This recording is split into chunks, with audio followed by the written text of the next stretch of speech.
Боранды күнгі ұзақ түн. Әңгіме. Ақ қасқырдай ұлыған боран. Қар араласа соққан дауыл кең сахараның астан кестеңін шығарды.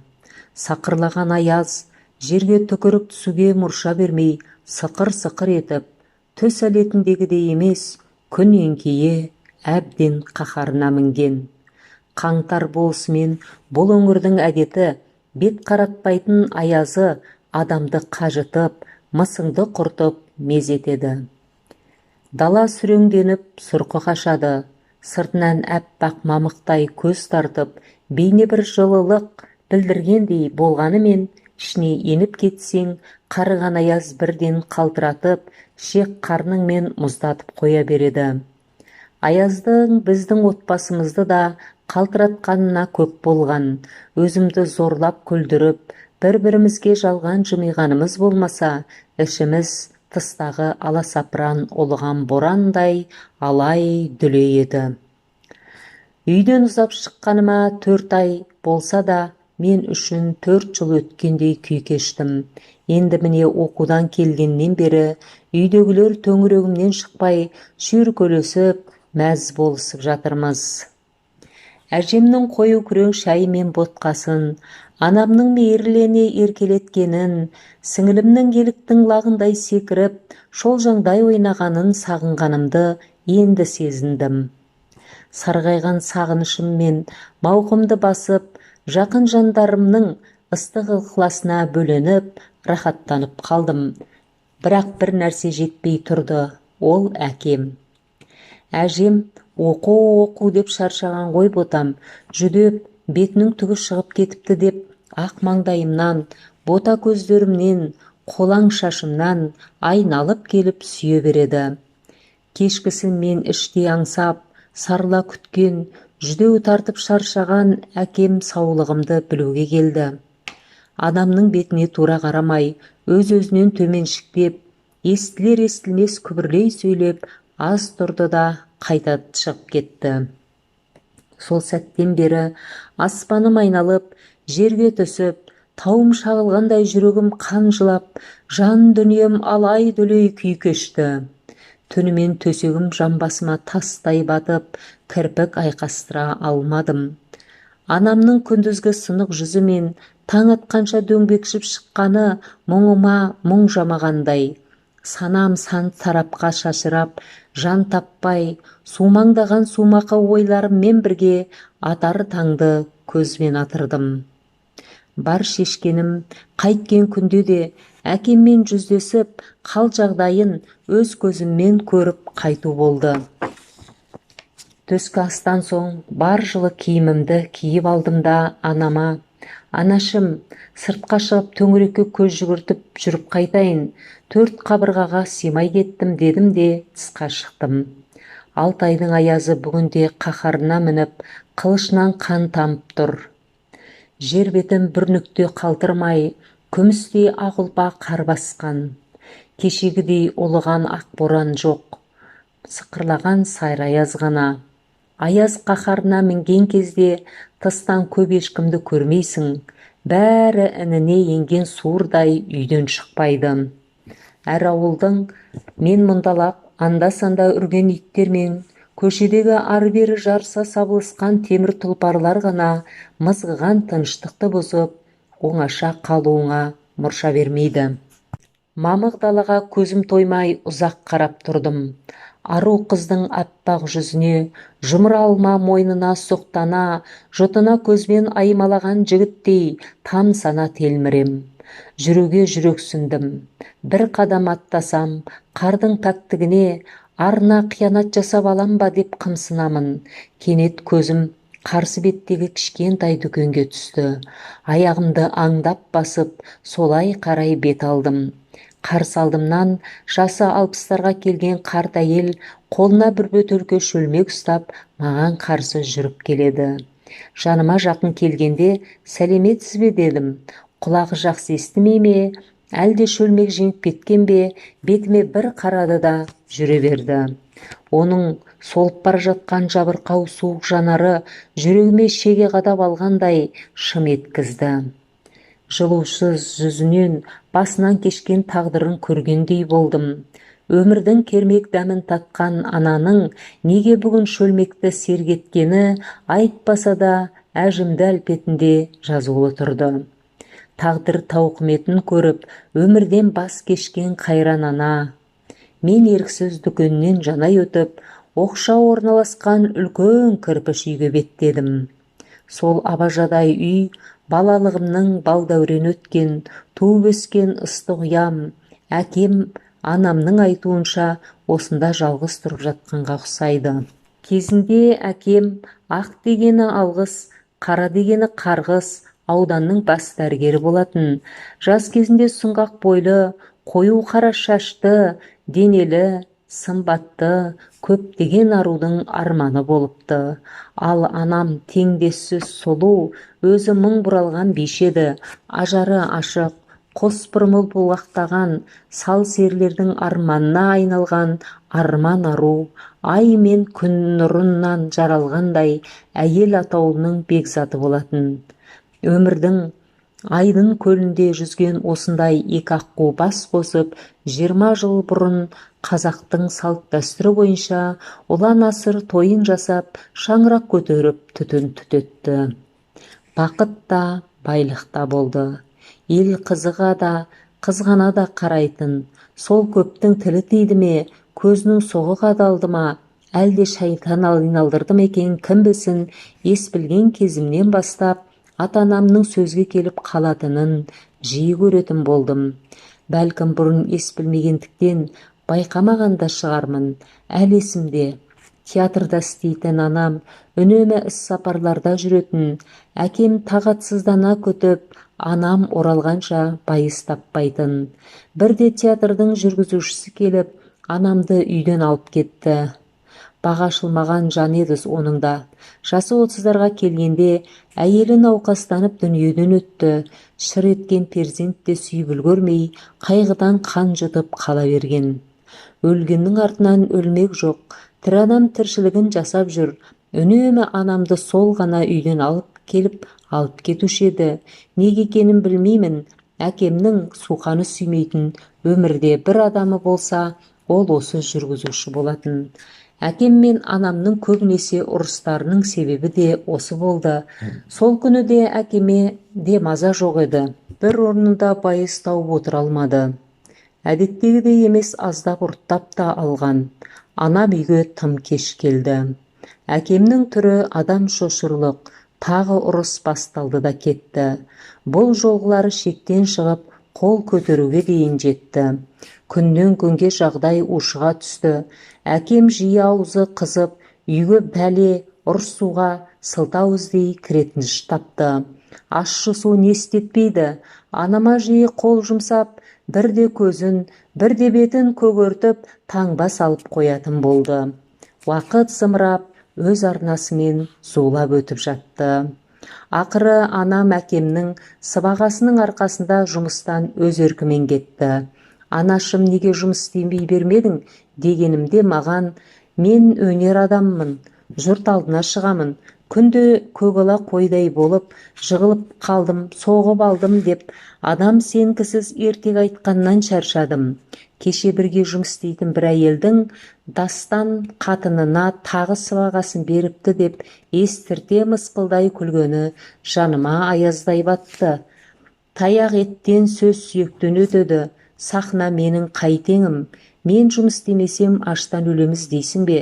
Кейде ішкені болмаса, Аллаға шүкір, Асқар таудай әкең бар. Бізді елдің қолына қаратып қоймас. Әкеңнің ас суын дайындап, біраз үй шаруасымен айналсайын. Оның ашуланып тиісуі орынды. Менің жұмысымды білесің, іс сапар деп ерте кетіп кеш келемін.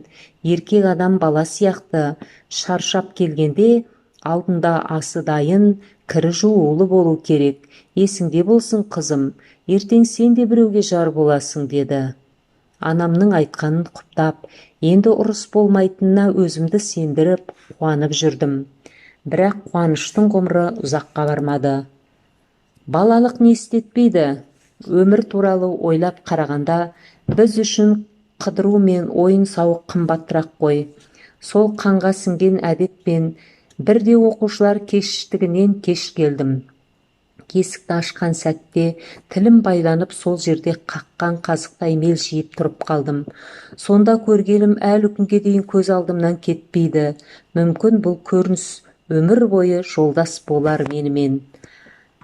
Ащы суға тойып алған әкем көзі қанталап, белбеуді екі бүктеп ұстап алыпты да, тырдай жалаңаш анамды дүрелегендей соғып жатыр. Мен арашаға түсуге шамам да келмей, сілейіп қаттым да қалдым. Байғұс анам қауқарсыз ба, әлде әкеме деген сыйластығы мен махаббаты әлі де болса суымаған ба, немесе алтын басты әйелден бақыр басты еркек артық дегені ме, үнсіз көз жасын көлдетіп жылайды. Таңертең майдан аяқталып, оңаша қалғанда әкеме, әке, кешегі қылығың дұрыс па? Ішпе демеймін, тек анама тиіспей қойшы, өтінем. Оның не жазығы бар еді деп мойнына асыла жалбарындым. Көзім сонда жетті, оны ащы судың билеп улап алғанына. Мені итеріп шалқамнан түсірді де, қатынның сөзін жақтама, сен ештеме білмейсің деп бар боқтықты айтты да шығып жүре берді. Менің не жазығым бар еді, туған әкемнен осынша сөз естейтіндей деп ұзақ жыладым. Содан бастап әке дегенде шығар жаным басқа, менің жүрегім суып салқындай бастады. Бұндай жағдай талай рет қайталанды. Өмір өз арнасымен жалғаса берді. Дүниеге сүйкімді сіңілім келді. Кінәсіз пәк сәби майдан даласында күн санап өсіп келе жатты. Жасы егделеген сайын әкем қоятын шығар деп үміттенуші едім. Қайдан? Арақ жеңген ол үдей түсті. Анамның жұбанышы, қос құлыны сіңілім екеуміз ғана едік. Сырласатын құрбысы да, мұңдасы да қалмады. Бәрі алқаштың қатыны деп көшеде көрсе күбір-күбір сөйлейтін. Елдің аузына қақпақ бола алмайсың. Шындық удай ащы болады екен. Амал қанша, анам барлығына төзе білді. Сол қайраттылығы мені әрдайым таңғалдырушы еді. Осындай ортада өсіп бой жеттім. Оқуға түсіп үлкен өмірге қадам бастым. Жаңа өмір, қайнаған тіршілік ортасында уақытпен жарыса сабағымды оқып жүргеніммен ылғи да ойым екіге бөлінеді де тұрады. Бірі оқу болса, екіншісі үйдегілердің жағдайы еді. Бірде анам телефонмен сөйлесіп, қызым, бізге алаңдама, бірақ өзіңмен ақылдасайын деп едім. Өзің білесің, әкең екеуімізді бір жерді ұра берсе тесіледі ғой. Оған қарағанда мен адаммын. Шыдамның да шегі бар. Төзімім таусылып, мынадай шешімге келдім. Сен есейдің, қыз баласың. Қыз жат жұрттық құлыным. Ертең ақ тұрмыс құрасың. Үйлі баранды боласың. Бала сүйесің. Саған ботақаным менің өмірімді бермесін. Кейін бәрін түсінерсің. 90 ауыз сөздің тобықтай түйіні, әкеңмен ажырасуға бел байладым. Сен не дейсің, жарығым, деді. Дүниенің астан кестең шыққандай болды. Лапылдап тұрған қызыл жалынға түскендеймін. Бір жағынан әкемді қимаймын, екіншіден анама да сын айта алмаймын. Үнсіз егіліп жылай бердім. Анашым, түсінем деп те айта алмаймын. Түсіне де алмаспын. Алайда өзің үшін дұрыс жол қайсысы, соны таңда. Өзіңді әрқашанда қолдаймын. Әкемде қымбат, оны да түсін. Қайғырма. Қиналған кезде қаның, жаның мен бар екенімді ұмытпа.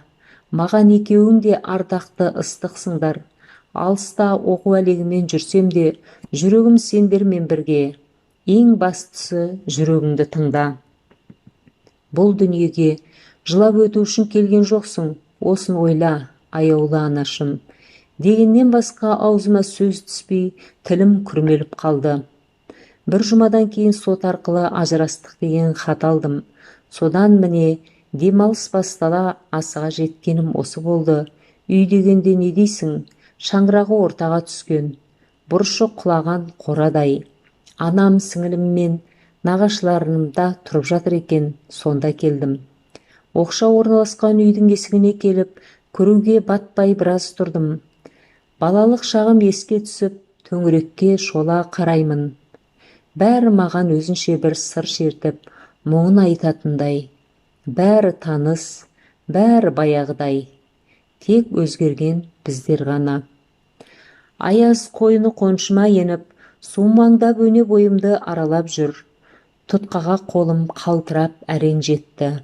Толқи, дірілдей, бойымды қорқыныш билей, ішке біреу зорлағандай қоқиған денемді зорға алып кірдім. Үй құлаққа ұрған танадай.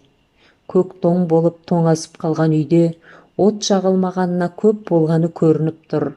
Көзім үстел үстіндегі көгерген жарты нан мен кір басқан кесеге түсті. Ішімнен жылан жүріп өткендей, аяғымды жаймен басып төргі бөлмеге кірдім. Көзім қарауытып кетті. Бас жағында арақтан босаған бөтелкелер, төрде киімшең сырмақ жамылып әкем жатыр. Перзент үшін басына қол жетпес шыңдай санайтын әкесін осындай бейшара күйде көруден ауыр соққы болмас. Тозақ отына өртеніп бара жатқандай күйдемін. Денесі арақ пен темекіге уланып, өңі тотияйындай көгеріп, тозып кеткен әкемді көріп, жүрегім қан жылап, тізерлей беріп, егіліп кеттім. Алқаш болсын, анама қол жұмсасын, мейлі хайуан атансын, мені боқтасын, күндесін, бәрі бір бұл менің әкем ғой. Мен оның бір жапырақ еті, қайнаған қаны, жүрегінің соғысы, өмірінің тынысы, қолқа жүрегі қыз емеспін бе? Жұрт не десе о десін, туған әкеңді лақтырып, одан асып кете алмайтының белгілі. Тек шығар да жаным ғана бөлек. Өзімді қоярға жер таппай, өзегім өртене, әке деп езілді. О, Тәңірім, өмір неткен қатал едің, ол қандай азамат болды десеңші, енді қандай күйге түсті. Мен не істеуім керек? Асыл бәйтерегімнің құлағанын, өлім құшқанын қол қусырып күтуім керек пе? Әлде шарадай болған басыма ақыл қосып, жол сілтеу біреу бар ма? Сансыз сұрақтарға жауап іздеп аласұрдым. Оны ақтауға сылтау іздедім. Әкем қалай бұл күйге душар болды? Осы сәтте сол бір жүргізуші есіме түсе берді. Жел соқпаса шөптің басы қимылдамайды. Қайран әкем, соқыр сезімнің, жалған намыстың құрбаны болғанын, бәрін ойымда саралай келіп, енді ғана түсінгендей болдым. Бірақ енді кеш. Қыз жүрегі әке деп соғатыны соншалық, түнде ұйқы, күндіз күлкіден айырылды. Бүгінде міне түннің талай уағы болса да, көзі ілінер емес. Сыртта ұлыған боран ышқына келіп, терезе әйнектерін тырналап өтеді.